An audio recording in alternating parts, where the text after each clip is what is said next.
June 1975, Abbey Road Studios, London. Pink Floyd are recording the final mix of a song called Shine On You Crazy Diamond. It is a song about a man they once loved, a man they lost, a man they have not seen in 7 years. The mood in the studio is heavy. They have been working on this song for months. It is the emotional center of their new album. It is, in many ways, a goodbye. And then the door opens. A man walks in, overweight, bald. His eyebrows are shaved off. He is carrying a plastic shopping bag. He sits down in the corner of the control room and watches them work. For several minutes, no one says a word to him, because no one in Pink Floyd recognizes the man sitting in their studio. The man is Syd Barrett, the founder of their band, the genius they were writing the song about. And this is the last time they will ever see him. Welcome to The Song Hunter.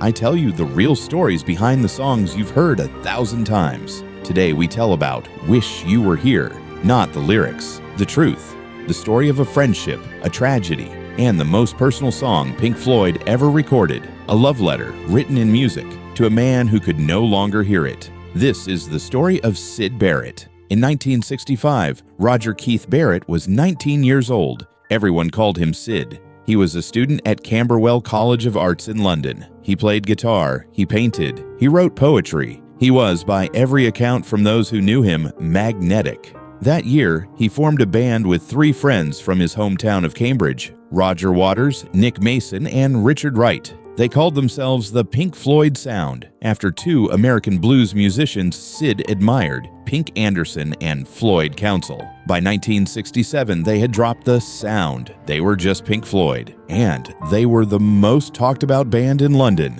Their performances at the UFO Club in London were legendary. Light shows, long improvisations, a new sound that had no name yet, something that would later be called psychedelic rock. And at the center of it all was Syd, the frontman, the songwriter, the vision.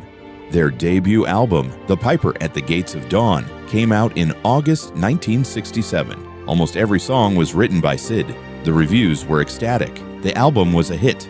Pink Floyd were on television. They were on the radio.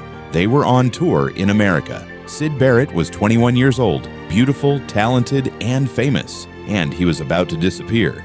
Nobody knows for certain when it started. Some friends date it to a specific period in early 1967 when Syd was living in a flat where, according to multiple sources, his drinks were spiked daily with LSD. Others believe his condition was already there, that the drugs only accelerated something that was waiting beneath the surface. What is known as this? By the end of 1967, Syd Barrett was no longer the same person. On stage, he would stand still. Sometimes he would only strum one chord for the entire concert. Sometimes he would not play at all. He would stare at the audience. Some nights, he detuned all his strings during the set, slowly, while the band played on without knowing. In December 1967, the band recorded an appearance for American television. Syd refused to lip sync. He stood motionless while the playback ran. The director was furious. In the studio, it got worse. He would bring in songs that made no sense. One was called Have You Got It Yet?